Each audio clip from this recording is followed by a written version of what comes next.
Hi, day 25. Really getting close to that 30-day mark.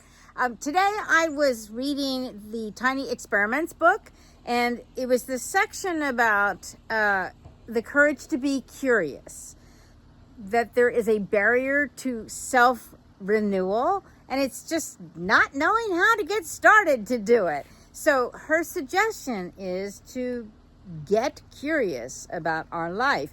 It helps us to connect to humanity when we get to know ourselves better and what the possible connections might be. And it isn't just a matter of writing down everything that you do, although that can be helpful to see the patterns. It's noticing what your thoughts are along with whatever you are doing. And I mentioned this the other day, that I was noticing I had different levels of energy at different times of the day.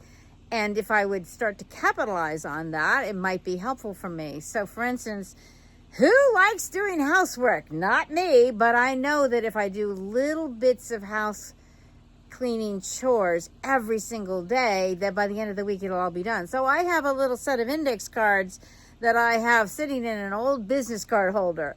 And I just pick it up by the day. It says like today was dust the front of the house. Also do little bit of a swish and swipe, the fly lady used to call it swish and swipe, which is just quick cleaning the toilet, making sure everything's really good there. And while I'm at it, I usually just, spruce up the sink or something. So that's what I did. I did those two tiny little chores. Tomorrow will be some light vacuuming of a tiny little bit here, a tiny little bit there, dusting the back of the room. And so by the end of the week, I have done all the major chores, but they didn't feel like major chores because they were tiny little things. But anyway, let's go on from that. So let us talk about how to get curious about your own life. And she suggests being an anthropologist. So that's what I've been doing today, is thinking like an anthropologist, keeping track of everything that I've been doing, just noticing the things that I've been doing, noticing my energy levels, noticing how I feel like it. And I have done a few things at different times of the day. And I have things marked on my schedule for the day that are blocked off as slight openings that I could use for one or two different kinds of purposes. But anyway, as we walk through our life as an anthropologist, we're asking questions all the time. What does it mean to live in a life of humanity? What does it mean to be human? What does it mean to have my life living to the fullest? And as I go about my day, I'm trying to question everything that I do. I'm trying to be observant. I'm trying to be curious.